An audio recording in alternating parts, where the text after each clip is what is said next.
all his games end in a win. Yeah, just, this is odd. New feeling for him. ROX Tigers will ban Syndra on blue side. Faker hasn't got his hands on the Syndra too often, but is formidable on that particular pick. Trying to force something, it feels like. Tigers just looking to see what they can get at first pick, potentially for Mighty Bear, or maybe even in another lane. I wonder how high Orianna will be in priority, given that Mickey has been playing it almost exclusively in recent times. Well, we know Faker is more than happy to take that one himself, so could see that as a snatch up if it makes it through towards that second round of picks. And Caitlyn's going to be the final one as they ban that away from Songyun. That means Galio comes through, and okay. Mickey is 2-0 on Galio this season. In a struggling team, that is a relevant statistic, and Galio went to that big winning streak in mid lane of 11 games in a row. For it has been thwarted a couple of times recently, so SKT playing a bit on hard mode. I actually don't mind leaving open strong picks when you have a big match coming up, because even just beating the ROX Tigers with Galio in the mid lane is still going to be another top-level learning experience for them. Well, Lee Sin coming through here for Blank. Has 4 wins on it so far in summer. Could be looking to make that 5. As he keeps pushing forward, and yet fully expecting that Galio to be in the mid lane. So Faker says, screw it, just give me the Cassiopeia right here. Could be a flex as a result of that, but we've seen quite a few picks work into Galio. Victor for the scaling pick has been a recent one. Cassiopeia, especially early, which honestly, SKT can run away with the game early, but before the first item purchase, Galio has a hell of a time doing anything in that lane, as most melee versus Cassiopeia matchups go. Shield of Durand only gets you so far, but Gragas will be taken. So still, some flexibility here for the ROX Tigers. There's always that outside chance that this Galio goes down to key as support, so never really know where it's going to end up. They can kind of move it around in their composition to react to this Cassiopeia pick. Orianna pick into the Cassiopeia would be a nice laning matchup for Mickey. Yep. Feels weird again to talk about the Ori, given that Galio is locked in, and it's Mickey, who used to never play Orianna until this season. Okay, well, there we go. Renekton, very early on the draft, will be taken through here for the ROX Tigers. So surprisingly, no bottom lane focus yet. And SKT, maybe they even just wait a little bit longer. Maybe they just go ahead and draft a top laner and try to avoid some bans out on Antara. You could also just take the school of thought of picking what you want and banning strong champions against it. This season, Bang has been no fun. Varus and Ashe only, basically. Hooray. For the majority of the split, we'll be jumping on the Ashe. Ashe's been deprioritized in many of our recent games. People have been looking at Xayah, for example, and other laners. Songyun has played some Xayah, but his Kalista is the one that was tearing up the solo queue charts. And to really explain to viewers, how ROX Tigers have changed, they largely play around Songyun in summer season. It's not been the Mickey-focused team on Assassins or 1v1 duelists. It's been basically a team empowering Songyun to do work. We remember them running 4 tanks and a Kog'Maw in that series against Afrika. Yeah. So whether it was Kog'Maw or Kalista, they've been very lane-focused and trying to get Songyun into the late game, which is a lot when you're laning against Bang and Wolf.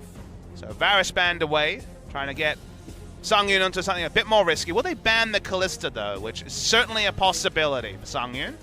Yeah, that was always one of his favorites. Think back to, even spring 2016 was one of the big piloters of that pick. But it's going to be the Xayah and Varus, so still just focusing out on Songyun entirely. So SKT, as you say, identify that Songyun is the carry force for the ROX Tigers, and they want to shut him down. Thresh has gone pretty deep down pick and ban. It's been Key's most played champion this season, but again, when you've played it the most and your team hasn't won a lot, it's not a fantastic win-loss on that pick. Wolf has mostly been focusing on the disengage where possible. Bit of laning focus with the Lulu, but Braum at 3-0 is Tahm Kench 3-0. Well, you mentioned the Lulu. Will be taken away. Tahm Kench doesn't really have a lot of value against what's selected by the Tigers. Especially Galio and Gragas. Tahm Kench can be bullied by them a lot. Could still go there, but this is not the draft where it's strong, as Antara might be moving on to a pick that we've seen many top laners consider, but not locked in that often. He'll actually be going for the Shen, interestingly, just a sustained matchup into the Renekton, but accepting that they could be pushed in. If Galio gets going or gets a bit of coverage, he'll also have some quick push, so pushing power on the side of ROX, and maybe it's back to the 4 tanks and a Kog'Maw. Just see it come through. Karma not available. Almost said that she was, but yeah, that was banned away. by the ROX Tigers as well as the Lulu. So not that much protection available unless they want to draft the Orianna, but it's really only one source of shielding. Looks like it may, in fact, be the Galio mid lane as we first suspected. Orianna was an outside chance of flexing the Galio to bot lane. Unless... Oh, they played with our hearts there. I saw the Kassadin. Thought maybe Mickey would return to his roots, but seeming unlikely. Just playing around with our hearts. But Tahm Kench, the long hover makes sense. You have that Ashe pick coming through, just snatch him up, try to get him out of there. But it's actually going to be the Thresh at the last second, so heavy reliance on that Dark Passage. It's also a bit more laning presence. Thresh, a better laner than Tahm Kench, especially early. SKT sees a draft like this, and one of the ways you can attack it is just lane swapping or mercilessly bullying the bot lane and stopping Kog'Maw from ever hitting good item timings, because Kog'Maw is one of the central factors for this particular draft. So maybe attacking the Kog'Maw or lane swapping on the Renekton, taking down his turret, taking down a Rift Herald. There's many ways to play around what ROX wants to do until Kog'Maw hits 5-6 items, and SKT don't intend to see those days come out on the Rift. Yeah, not at all. Faker, expecting him to be as oppressive as humanly possible. We saw what he could do with his Cassiopeia versus the likes of Maple versus his fellow mid laners here in LCK. So Mickey should not expect to be treated any differently from those before him. A lot of history between Mickey and Faker. The famous comment of Faker needs to practice more in response to Faker saying same words over to Mickey. It ended up being empty words this year, but there's always the chance for a pop-off in the mid lane from one of these two.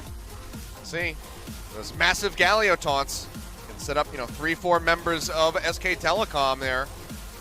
If Mickey can land that, then perhaps Songyun, if he can hit his item timings, can just start ripping through and try to find a victory here for the ROX Tigers. Big uphill battle for these guys to put a win on the board. Want to hover around that mid spot for the end of this first round. SKT's last game, or last series before the Telecom War. They just want to put this one in the books as fast as possible. All right, let's see what it's going to be on the clock when we close this one out and see who's going to be the victor. Let's go ahead, load up. Tigers versus SK Telecom T1.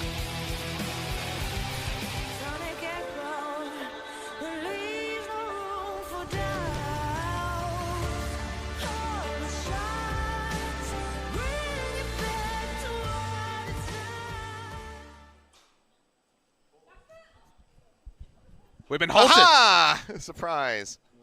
So, Even the crowd member was baited in that particular scenario. Yeah, they started the cheer, and then it all got interrupted, and it sounds like the Korean commentators are having a nice little laugh over that one. As Castrogen's pointing them out in the audience. The border thing there. Seems like it's a audio issue. I imagine it's with Key, who's on screen. Try to get this taken care of. Might have been perhaps the problem that we had before that pick and ban started up. Maybe it came back to bite us in the rear. Well, hopefully it just means that a headset is changed, and then we'll be A-OK. There's blank, cold-blooded killer on your screen. 15-0 on the year. Something that I would have called you a lunatic for if you had told me this back in 2016 when he first started. I mean, you think to actually, the first time that ROX Tigers and SKT clashed in the spring split, went 1-1, and then SKT kind of fearing that loss, said, okay, we'll put blank in, because if we lose, like, oh, well, we had our new player, we wanted to give him some stage experience. They swapped Bangi out, they put blank in, and they did lose that series. And then second Telecom War that week was when Prophet made his debut also in Game 3, so you're right, they have rolled the dice in the Telecom War a couple of times. Still waiting to see what they run on Tuesday. Could very well be Huni and Peanut again, for Game 1 at least. In this particular game, very clear comp idea from the ROX Tigers. Very, very beefy front lines. Not quite Zach Jarvan. Oh, the intro again.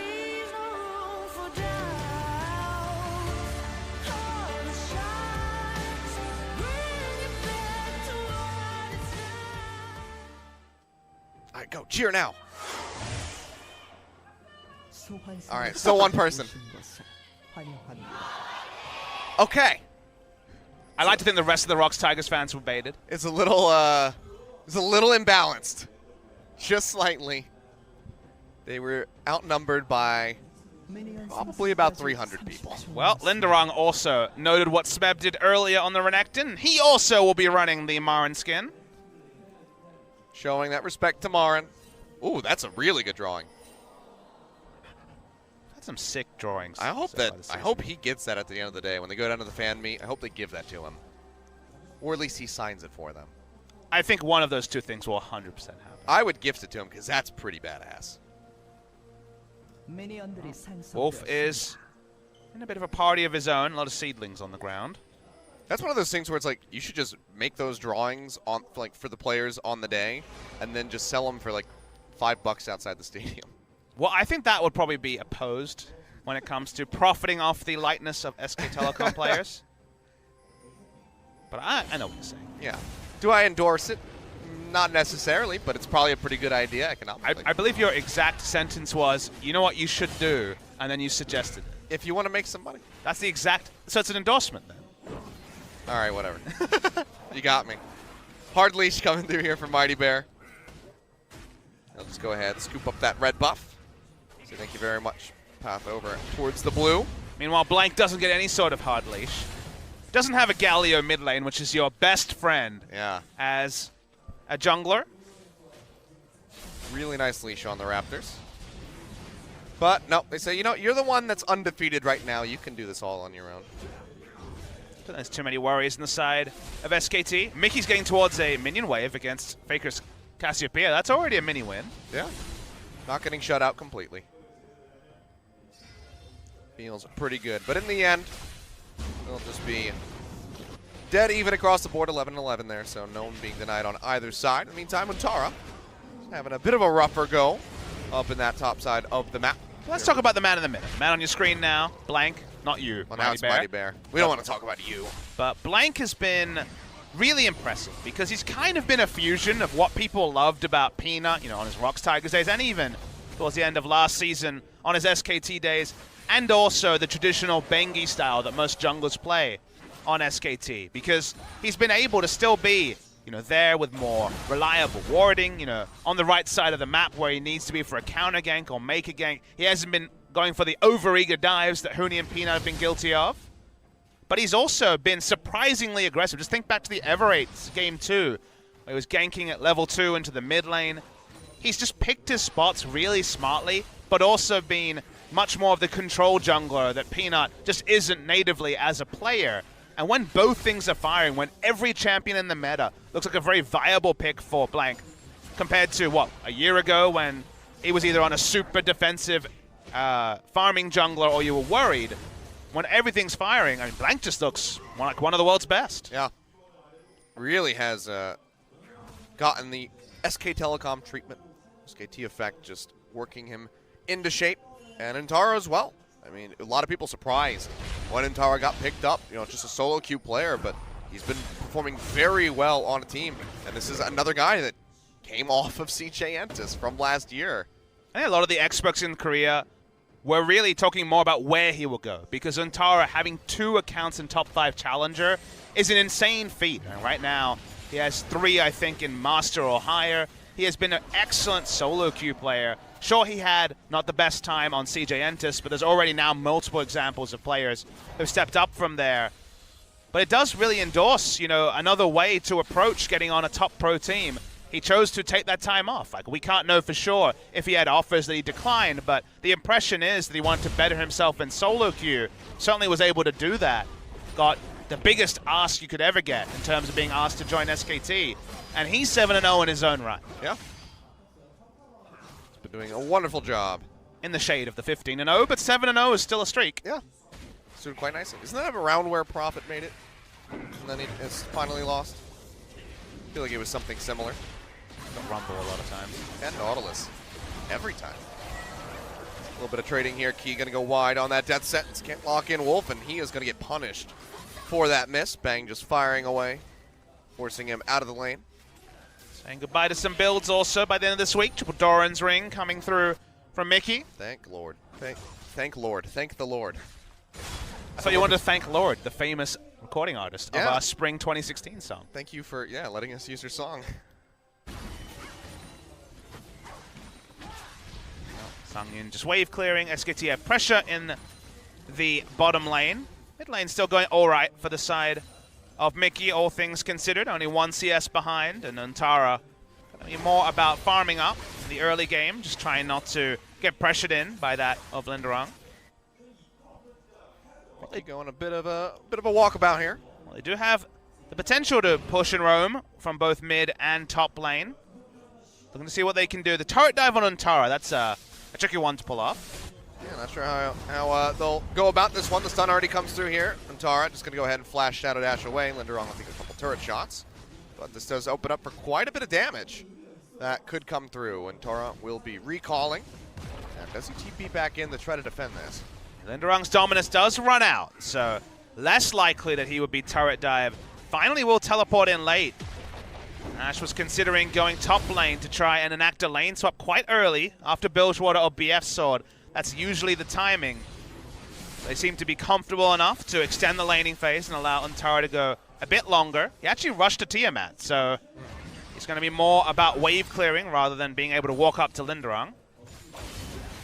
Can duel with him a little bit more than before, but yeah, just wants to try to make up for the CS deficit that he's found himself in. The theory is that if you go Ninja Tabi and get in any way rotated on, like a turret dive attempt, it doesn't really change anything. If you go Ninja Tabi, you're going to be pushed in so hard that it's kind of irrelevant that you're a bit less likely to die. So it's for lane control.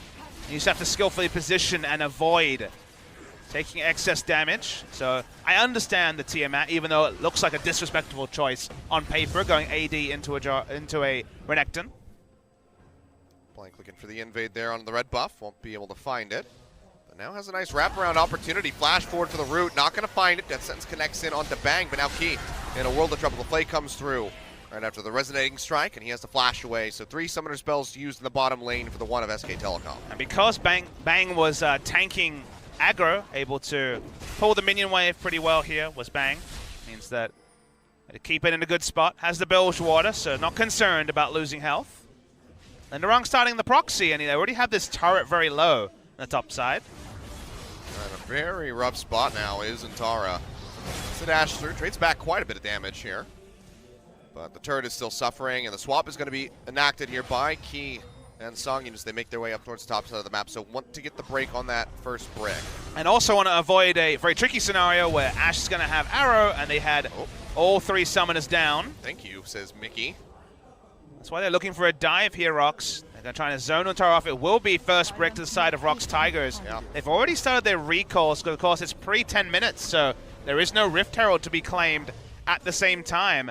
And it does mean that the time was wasted and the CS lead will grow for Bang, and now they will still have to lane with no summoners against Ash Zyra. So I'll take the good with the bad. First brick does come through, gives the team an overall lead, but like you said, Bang is going to be in a nice, comfortable spot where he's currently 26 CS ahead, looking to extend that even further. Won't be able to deny anything from this wave, so Songyun will be able to get most of these back, as long as he can get the last hits in, because he does have to play respectfully to Wolf. Doesn't want to get locked down and take a bit of damage from those plants. So tricky here for ROX with, again, no summoners. Ash Zyra with massive burst between the two. So it'd have to be very steady on the side steps. Blank is bot lane, but Mighty Bear spotted also. SKT, speaking of keeping tabs, own the vision in the red side jungle of ROX Tigers, so Mighty Bear gets called away as well. Yeah, Blank's just going to go ahead and start up this dragon. They see Mighty Bear coming over, so they are prepared for this. Do they just want to peel off or pull it out? Seems like with Faker arriving, they're going to go ahead and commit into this one. Mickey could arrive with the hero's entrance. It's a really high-value Drake getting mounted with Cassiopeia and Blade the Ruin King Ash. Mighty Bear is already into the pit. Does he want to play forward? The rest of the squad is here. Antara ready to go with the stand united. Ash Arrow comes through, and he actually gets it. Mighty Bear takes this one away, pays for this one with his life, but finds the steal. Hey, usually a kill for a Drake is an interesting trade to evaluate. Denying Mountain from SKT's specific comp is of pretty high value. If Mighty Bear didn't use his flash, you might have said worth, but using his flash makes This is true. A lot of gank pressure now alleviated. Smite not working for Blank, who's been very on point with those in recent times. But SKT not going to be too big of an objective to give up, all things considered. Mickey looking to trade here on Faker. Gets quite a bit of damage down. Knocks him to about half, and Linderong was with the roam. So Faker just going to cheat back down through the river, wrap around, and catch these minions. Mickey already sitting on a mountain of magic resist. Yep. given that Faker will have to focus on his building block items like the Rod of Ages. The Void Staff is still a long way away. Probably just going to be a farm fest for Faker and try to find any champion that isn't Mickey in a team fight with his damage rotations. Well, ROX, they're going to start up this Rift Herald here. Mighty Bear maybe going to solo this one out. So interestingly, the ward over was spotted by Untara, so he's pretty confident that Mighty Bear is on this Rift Herald, but no response from Faker and Blank, who just seem to want to keep working around the weak bottom lane from ROX. And I don't mind this decision because we already said it's about hitting gold values for the Kog'Maw for this comp to make sense. If he does no damage, the team will struggle, and Kog'Maw is going to fall further behind. Going to recall now, try to group with the team, and the Rift Herald buff that Mighty Bear's just about to complete. Yep. We'll come through, see which part of the map they want to open up with this. Could be the bottom lane where they've been struggling, or maybe they just want to shatter the mid and try to take control over this topside jungle. Taking Cassiopeia's turret is always a big thing because she doesn't really have the ability to find safe spots. If you push her in and then she shoves pretty slowly, so you're able to, from there, quite comfortably rotate around the Cassiopeia and have her second to every action. Speaking of being second, here's the ROX Tigers. And Blank, like it's the red buff, and seems like Mighty Bear still not that interested in taking this one away. Wolf was out of lane, so they know that he was roaming up towards the mid. So very easily could have turned the tide. And there's also that Stand United that you have to keep tabs of. It's another game where the unfancy team has a gold lead early. It's obviously nothing to write home about at just 300. But SKT have been focusing all their resources on shutting down the bot lane by invading mercilessly on this red side. Hook will connect in on a Blank. Do they want to pursue this? The answer is going to be no. So Songyun cheating forward, but even then, it's just not enough. And Rift Herald's actually going to be used for this tier 2 up in the top lane where Untara, he's all by himself. Nobody else is nearby. They might actually lose this inner turret. It's with no minion wave, but remember the backdoor decrease in damage or increase in tankiness on the turret doesn't apply when the Rift Herald goes in, so they will get the inner turret, Kilios. Yeah, not looking great here, so they do go ahead, take that one down. Tier 1 being focused by SK Telecom on the bottom side of the map. We'll be able to find this as Untara finishes off that Rift Herald before it can get a charge in onto the inhib turret. But yeah, ROX Tigers, good movements around the map. They maintain a very slight gold lead, but now have that top side very much opened up. It is opened up, but the question is, can you return to the top lane and profit from how much pressure you've created with the minions pushed in? Because suddenly, Renekton's going to be hopelessly overextended if he tries to meet a minion wave. Shen can just clear waves with his Tiamat and join, and actually profiting off such an early inner turret is surprisingly difficult to perform. It almost feels like you go back to where the Flame Horizon term first came, when it was Ignite Shyvana in the top lane, freezing around this area. And while it won't be freezing, growing leads in that side can be really difficult to engineer, and SKT seem to be happy to give up immediate gold to the side of ROX Tigers and just continue to settle on trying to keep Kog'Maw as far down as possible. So far, so good in that regard. Blade of the Rune King completed for both of these ADCs. So Songyun, maybe looking for a second item. QSS has the Null Magic Mantle there in the inventory. Big advantage for ROX Tigers. It's around vision in the red side jungle of SKT, but that only gets them Baron. And I think SKT are confident that Baron will not be an objective for the ROX Tigers anytime soon. I mean, it's also 5 minutes away, so plenty of time for that vision to expire and to clear out that one control ward that is sitting in there. So SKT in that regard are in a very nice position. And the only reason you bring it up at this early time is because you think about what double turrets in a side lane offers. With the minion waves pushing in, it does let them walk into the red side a lot.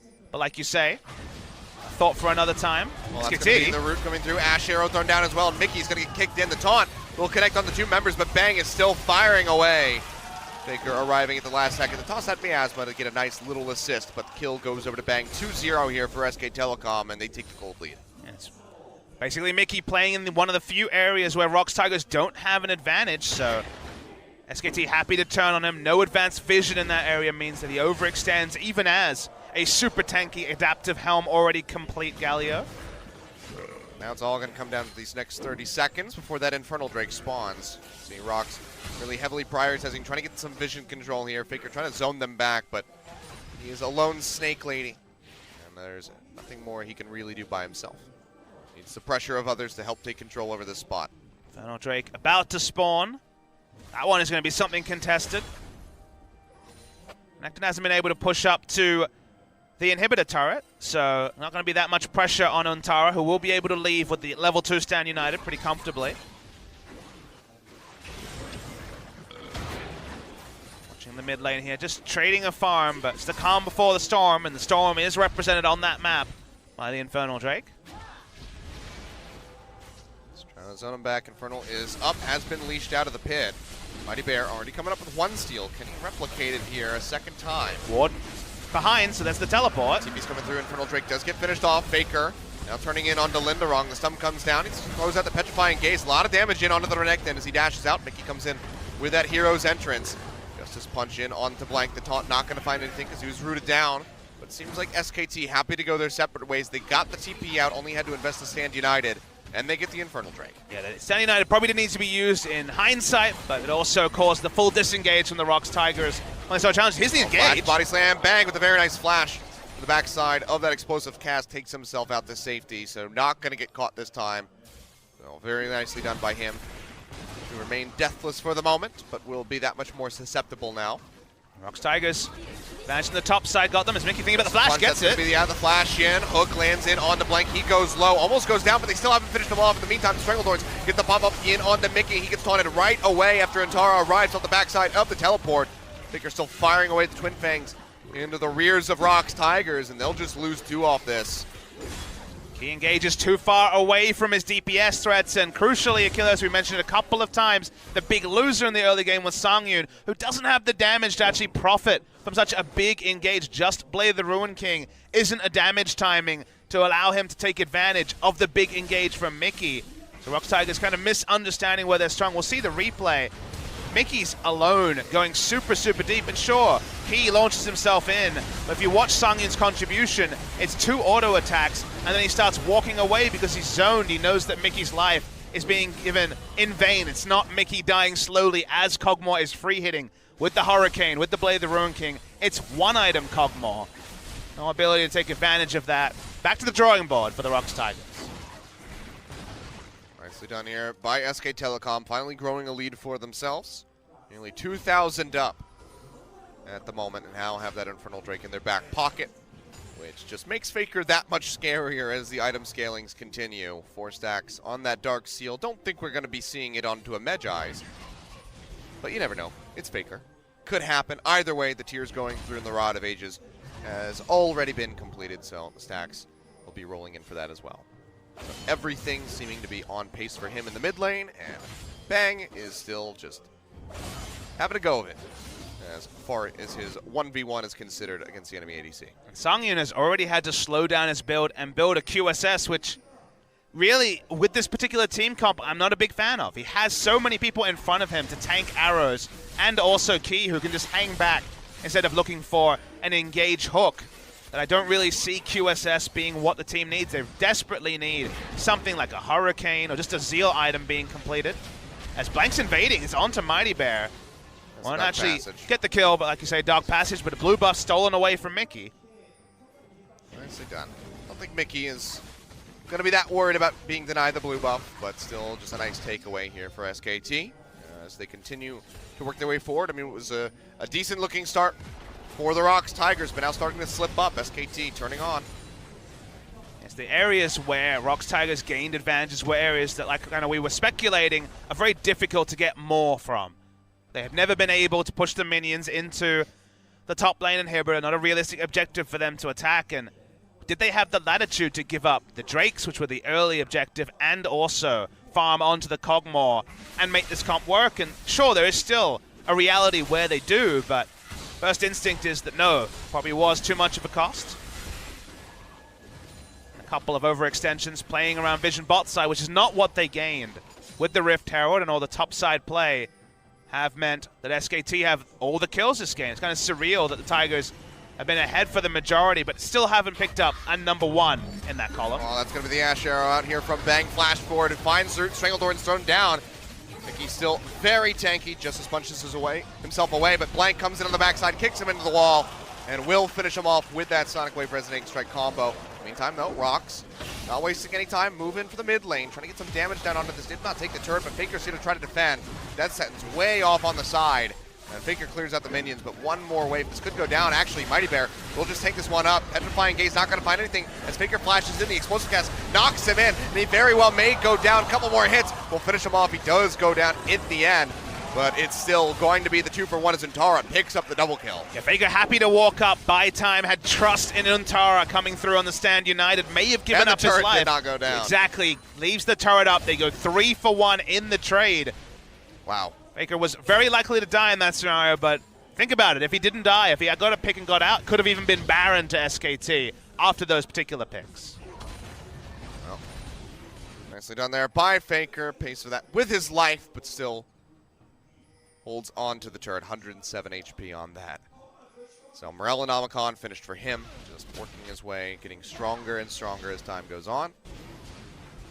And the gold lead just keeps on moving forward, inching ahead, nearly 3,000 now here at the 22-minute mark. So definitely not the largest lead that we've seen for SKT at this point, but ROX, they had the early game, and now they're paying for it. Ash Arrow comes out, not going to find anything. That's actually disconnect in, but the kick knocks back Songyun.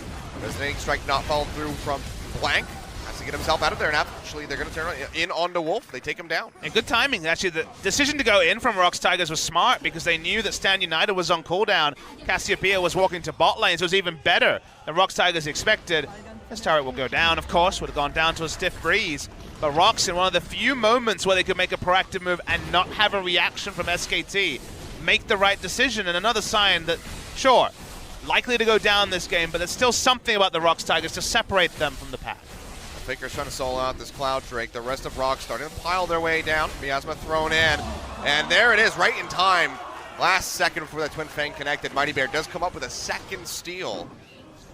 This time in about a 1v1 against the Cassiopeia, who does not have Smite, but still picks up the Cloud Drake. And that's 2 stacks for the Elder over to the ROX Tigers. Tara will go ahead and chip away at that turret and finish it off. So now all of the outers except for the mid have fallen. SKT going to be looking for that one soon. And I really like that you bring up the Elder, because the Elder will be when finally Songyun will have some items. Because right now, finding a site to fight at in 15 minutes is relevant for ROX. Songyun is so far behind after going QSS, being down in CS, being left on an island despite being the only threat, that he needs the time desperately, and that's why SKT is like, let's fight for everything right now before Songyun has any items. The Scrying Orb's coming through, and they saw Linderong on the bottom lane. They know that he doesn't have teleport, so they feel more than happy to start this one up. Jar goes forward. Mickey comes up with a massive taunt, and now Songyun just free firing away, comes up with the first kill as Wolf goes down. He does get popped up, takes a lot of damage from the plants, but SKT are sent scattering. They want to try to turn this one around. Linderong getting ready to arrive at the fight. Another taunt coming through here from Mickey, finds 2 members. Linderong's on the backside. Blank trying to lifesteal his way back up off the red buff. Flash away from Untara. Might not even take him out the safety. Gets the taunt in on the Linderong. The stun comes through. They will let him go his separate way. But that was a massive turnaround for the ROX Tigers, and all of it really on the backside of Mickey with that huge taunt. Looking for another taunt onto Bang, who skirts around the AoE. He's going to ult out of it. They actually turn onto Baron here.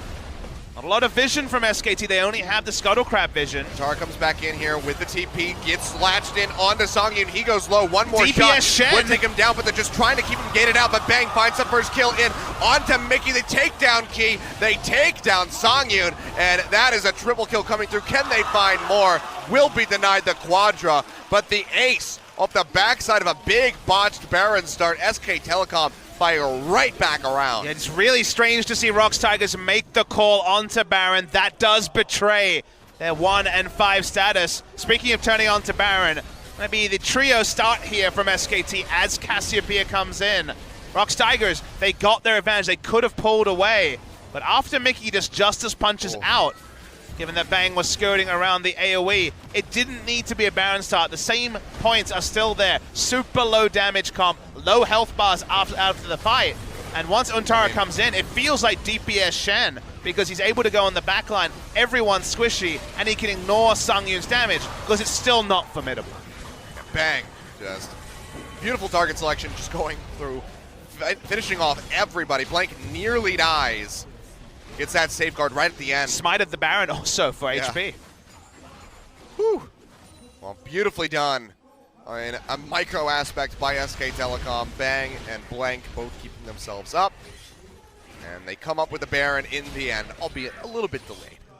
If you think back to all these bottom place teams, BBQ, ROX, Tigers, MVP, his team struggling at the bottom of the table, it always seems to be the same factor of, well, they can get ahead. You know, they have some good players, they make some good decisions, but then it gets to the point where they're like, wait, how do we win? Or where are we strong? And these are questions that it feels like all these teams kind of don't understand. They don't understand that, hey, we're strong on the top side. Let's try to do things there. Right now, that's unfortunately going to leave Songyun on an island. That's not ideal. Okay, let's just pull back, farm a bit more, try to keep the ward line strong, and get Songyun to item timings. Instead, they choose to engage at poor times, and in the end, the first engage was fine, but then they go for the Baron with very low Baron damage, low health bars, and Songyun not even primed to take it quickly, and then they end up being surprised and the Baron goes over to SKT. So you can kind of see where the fundamental failings are, but the end result is that SKT, by hook or by crook, 5,000 gold ahead. Oh, they're going to go ahead and add a little bit more to that one. Make it 6. Why not? As they finally finish off that outer turret in mid, all of those having been broken now. You can see Untara very handily taking on Linderong. Wraparound comes through here from Bang. He will get played back. Hook going to go wide yet again, but the jump in comes through. They lock him down. Songyun firing away, and the Stand United tries to keep him alive for a little bit longer, but Untara, in the end, it's just not going to be enough. Bang comes in with slightly suboptimal pathing. Well, he went for a gank as an Ashe. Faker. As Faker's doing a lot of damage under the turret. Bold for not having the Seraph's Embrace completed. Not sure about Bang walking through an area with very limited vision to look for a gank onto a Renekton, but that's what happened. Counterpoint is that Faker was pushing in the bot lane, so they were able to get map pressure in other areas, but unnecessary death from Bang. Yeah. Ruins what has been otherwise a very good game for Bang. Yeah, 4-1 and 6 his first death there. Has the QSS for himself and is still items ahead of Songyun. Very early into his armor penetration item, and finishing a Last Whisper item this early in the game means that even the strength of the ROX Tigers, the very robust front line, is going to be largely shredded. Worth noting the armor values are amusingly not that high yet, as the Glacial Shroud is just completed on the side of Gragas, but there's a Warden's Mail on Linderong. They need it. The healing reduction is actually very relevant for the team of ROX Tigers, so it's still not terrible, but perhaps not the highest damage yield. Freak is always big on the Infinity Edge early, and this is definitely a game where Infinity Edge would have been a lot more damage than his choice of itemization. We'll just slow down the pace of the game here after Bang's unfortunate death. Might have another one soon. Walks around, gets the Ash Arrow in onto Linderong as the Dominus gets popped. And now he's going to be peeling back. Knows he's in a bad spot. Might have to flash out of here. Hook comes through. He hasn't cast it yet. There we go. QSS is off that Death Sense. Get himself out to safety in the meantime. Faker finishing off that Cloud Drake. We'll make it a 2-2 as far as the stack count goes. And he's just going to keep pushing up that bottom lane. Elder Dragon going to be the next one that spawns. Bang stays alive in the end. Bang taking the sacrificial lamb approach, giving up his flash for a Cloud Drake. Not sure if that's worth, but regardless, Faker is just doing Faker things, which very often does represent the split push in a side lane. End result is that he will end up, honestly, having pretty low kill participation numbers, just like we saw from the graphic in Game 1 of Pawn being very much low on the kill participation, but that's because you see where he's parked. Much like Crown. Crown and Faker spend a lot of time in the side lanes picking up farms so that regardless of how laning phase goes, he can be team fight ready and with good item spikes. Yeah, just at 50% at the moment. 6 out of that 12. But you can see here, SKT just completely commanding the jungle at the moment. Last couple buffs have been taken away by Blank, and this one is going to follow that path. Seraph's Embrace has been completed for Faker. Looks like now seeking that Void Staff with that blasting one in the inventory. Could change things up a little bit. You never know really where you want to go. And again, I would expect the Magic Pen. And again, the take-home message for fans is remember that, what, 15 minutes ago? Well, that one I didn't need to remind, but remember 15 minutes ago, Rift Herald used to take an inner top lane turret. I don't think the minion wave has ever been past halfway in the top lane since that point. They've never been able to get any advantages from it, whereas the Kog'Maw being behind has been the largest factor for ROX Tigers being unable to pick the fights they drafted for. They have a lot of frontline, they have a lot of engage, but with Songyun short of items, they could never really pull the trigger on the engage, and now the control ward line moves forward from SKT. even the jungle camps, blue and red, are being contested. They're probably never going to get the fight they're looking for, as everyone's rushing for the cute Pugmore. I'm not going to get him. Yep, nope. His owner said you're not allowed to pet him. Bit of a biter. His bite seems pretty soft in this. It's pretty tame. It's a nibble. He's still teething. I think he's gnawing at things rather than any sort of bite.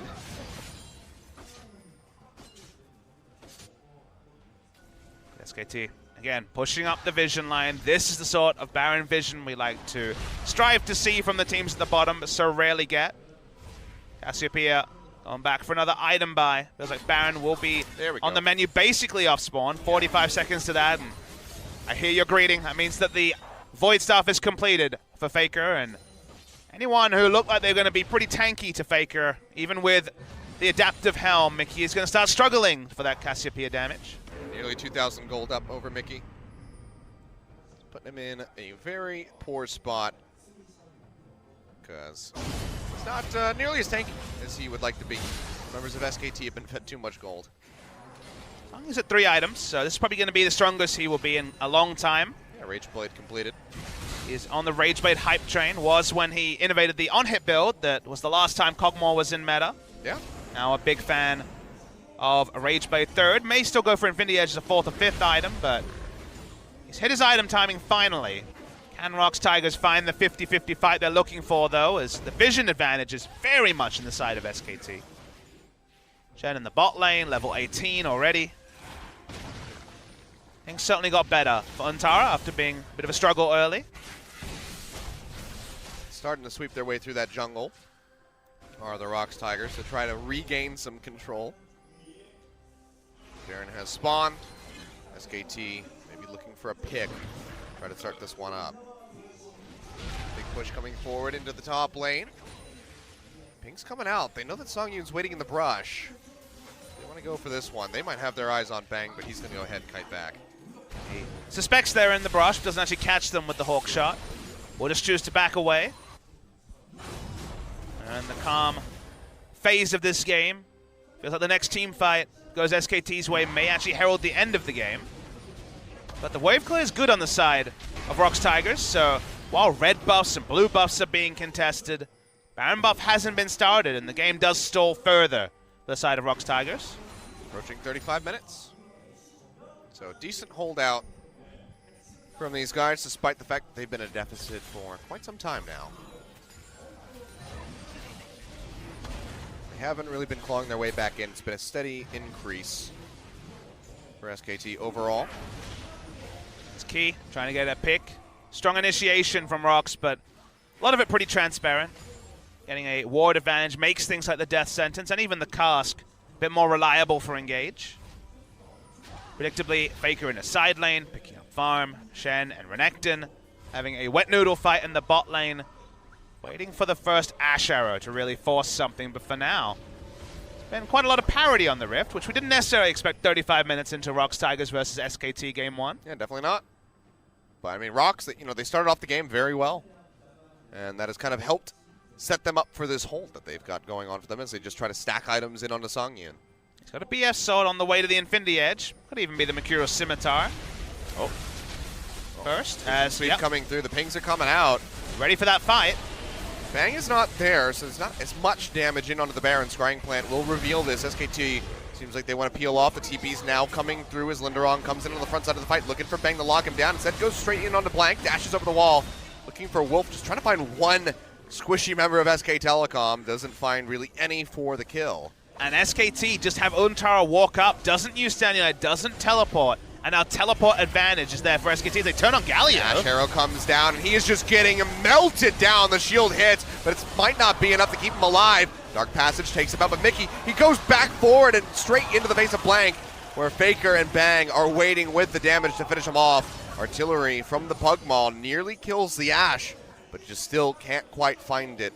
Pick opening here for SKT, but they're pretty weakened, and it seems like they don't want to contest this Baron yet. ROX, in the meantime, are starting this up, but Faker's down over at the Elder Dragon.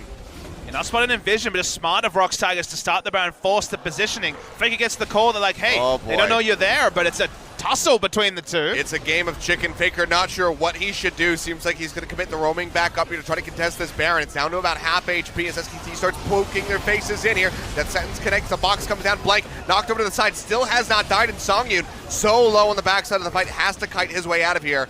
The flashes coming through. Sonic Wave not going to connect. The Drung just gets slowed up, but the roots will not hit as he takes that blast cone over the wall. SKT still on the hunt. Enchanted Crystalline Arrow nearly off cooldown. If they can get the slow up, that could be it. That sentence in on the Faker, pops that Seraph's Embrace shield, keeps him alive, and he takes down Songyun in the end. Untara coming through with the Stand United to help out. Now Linderon going for a big ride, but he's taking Blank along with him and will take him down as the kill comes through from Mighty Bear. Ash Arrow connects, but out of mana is Bang. Couldn't quite get into position, and Faker's not there to follow up with the damage. So after a massive scuffle back and forth from the Elder Dragon to the Baron, SKT put a couple extra kills on the board, but nobody gets an objective. Yeah, Mickey was dead this whole time. The hook comes in onto Lee Sin. No kill is confirmed. Songyun falls so low in the back line. Then Untara starts to get kited. So the fight could have gone either way. Faker only now grouping with his team. But getting a single pick proved so difficult. However, SKT, they had very clear target selection, weren't interested in killing Thresh. They knew if Songyun dies, a 5v5 almost certainly doesn't go against them. Hogmore turns around when he sees the miss on the Petrifying Gaze, but is still standing in the Miasma, does go down first. Yeah, it was a huge ride by Blank there. Wasn't Lee Syndrome, just ended up being particularly amusing by the end. 1-for-1 means no one can turn on to Baron, and now Faker, he finds his true nemesis once again. Yeah. Well, Blank's body told him yes, but now Faker, he might have to rethink this. He'll be taking this faster than ROX is currently taking the Baron, but now with Songyun walking over, that might change. We'll see. He's going to finish this one out. The rest of SKT getting ready to push in here for the contest. Blank not in the pit, will not be able to get the smite away. Now he's going to be targeted out, dashes away with the safeguard to keep himself alive, and Tara flayed back in. Goes low, has to Shadow Dash out to safety. It's Faker. Sun comes through, but now Faker is arriving. This is going to be that double Elder Dragon buff coming through. Mickey goes back in with the Justice Punch. Massive taunt. Just trying to buy time for the rest of his team. And it seems like SKT will let them go. They deny one Baron buff, get the Elder Dragon for themselves. Can they get more? Very peculiar that they kept opting into. It felt like Faker had confidence that his team would be able to dissuade ROX from ending the Baron. But in both cases, ROX this time had vision in the area, knew that Faker was there, got the full confirmation when the Rift Herald was completed, and made the smart choice to finish the Baron, take the smite, and the game extends past 40 minutes. And while it still feels like SKT, they're growing a gold league, 8,000 at 38 minutes gets less and less important. Also, Songyun gets closer to 6-item Kog'Maw. Yeah. He's got to be nearing that. Haven't been able to see. He's been on these items for a while, so I feel like he's picking up minion waves and going for a straight Infinity Edge buy very soon. Seems very likely. He's calling off for an Renekton, so it feels like he's probably bot lane minion wave away from Infinity Edge, which is going to be a significant spike. Well, Mickey's got a couple hats. Adaptive Helm and that Abyssal. Abyssal's mask. Abyssal mask, there we go. Still kind of it's something you wear on your head. It's true. Not disagreeing with you, Achilles, on that one. He's wearing the mask under the helm, I suppose. It does mean that so much damage has to be dumped if you fight front to back, which means taking down the front line. Cassiopeia will have an exercise in frustration taking down Renekton and Galio specifically. The double Adaptive Helm being complete. And Galio has gone for the I'm going to initiate a couple of times build. Going for the Gargoyle Stoneplate as well. 2,000 gold on this Kog'Maw, so super close to that Infinity Edge that he desperately needs. Well, for now, SK Telecom not giving up a single turret. That bottom outer, the key target for ROX Tigers with this Baron buff, eluding them so far. This Elder Dragon buff, though, is about to expire. SKT will be fighting Baroned up ROX Tigers members without it.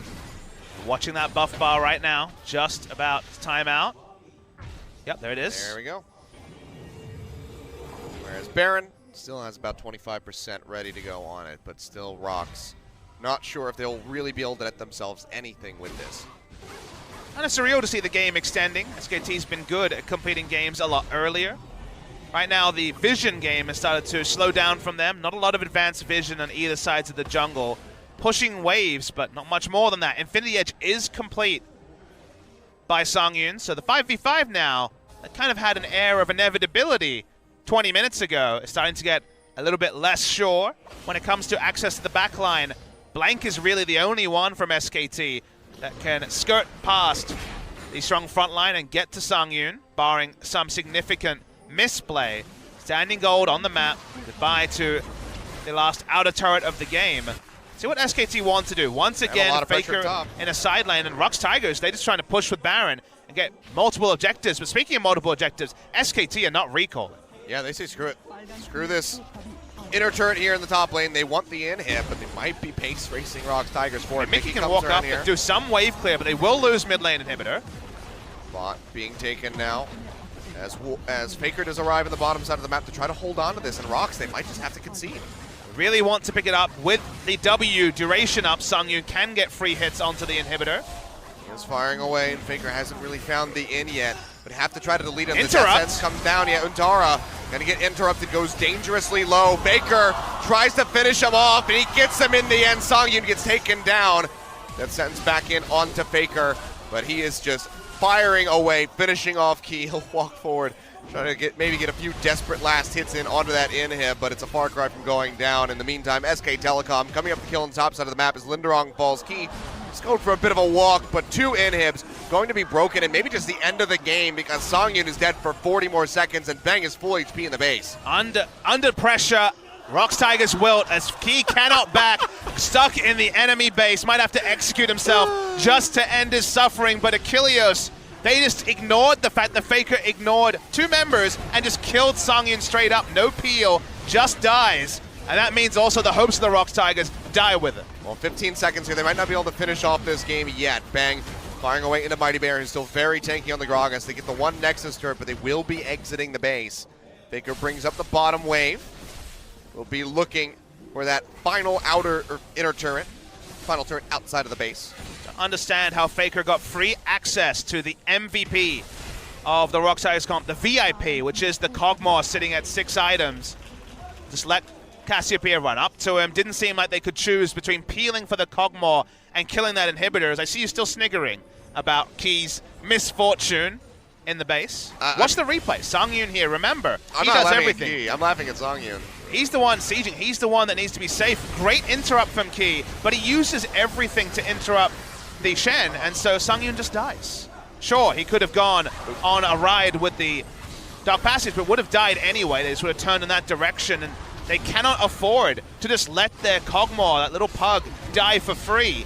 And Mickey and Linderong doing their best wave clear in the face of multiple members, and Faker just leaves Linderong to have endless suffering. You mean Key? Yes, Key. My bad. Linderong died. His suffering was very short, actually. Bang made certain of that. But now Super Creep's pushing in the top and mid sides of the map. 45 seconds on that Baron. So much pressure inside of the base here for the ROX Tigers that they have to get cut through in order to contest. And recall that they didn't get the inhibitor, and Songyun gave up his life, so it was a double whammy for the side of ROX Tigers, and 2 inhibitors down for the SKT side of things. A big trade up from them. They didn't have a ward on the inhib, but it actually just expired, so no chance of a TP play to try to backdoor that one. But even then, would it really have been worth it? It's the things that both teams will be left to ponder. And Tara just bringing up a minion wave. No action between the Crocodile and the Ninja at this point in the game. Songyun was hoping to at least poke away the Banshee Veil, but no dice. There it is. All right, well, Baron is up. Gets started by SK Telecom immediately, but they will peel back. The plan's keeping it leash, at least for the moment.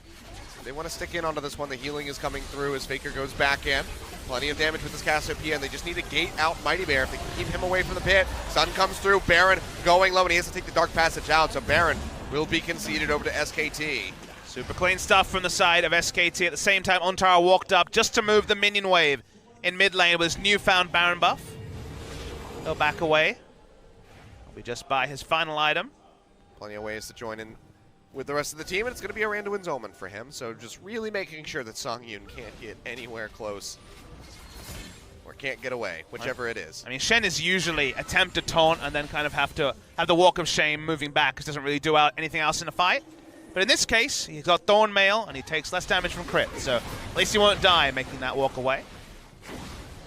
Siege now beginning Teleport TP used. very deep in from the backside here. Hook comes in onto Blank. Has a Guardian Angel, but he takes a lot of damage now. Linderung arriving here with the hero's entrance. Wolf being targeted out, goes low, but has the shields to keep him alive at least for the moment, because Songyun hasn't been able to get into a spot to really fire off with this Cogmaw. Blank going low. That last R not going to connect in. I think he finds the taunt, but still might be going down. And Tara walks in front of him to block the Justice Punch, making sure he can't get away.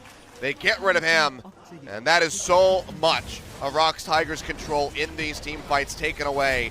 And they might just be losing that third inhib as well, unless they can throw one hell of a Hail Mary. Mighty Bear goes forward, has a multi-man belly bop, but he'll get locked down. The root comes through from Wolf, and he'll find the killing blow. Faker still firing away the Twin Fangs, pops the shield, goes forward, looks for Songyun. Songyun does kill the Cassiopeia as he kites back, but still needs so much more to stop this game from going down. It just looks like they're not going to find it. The Nexus turret finally falls. Nexus targeted out. 47 minutes on the clock. Blank going in for the final kill to complete the ace. Songyun will die. Beautifully done by him at the end. SKT, longer than you might have anticipated, do win in game one, and Blank is now 16-0. Yeah, they kind of toiled in that particular game. They found it difficult to close. Strong wave clear on the side of ROX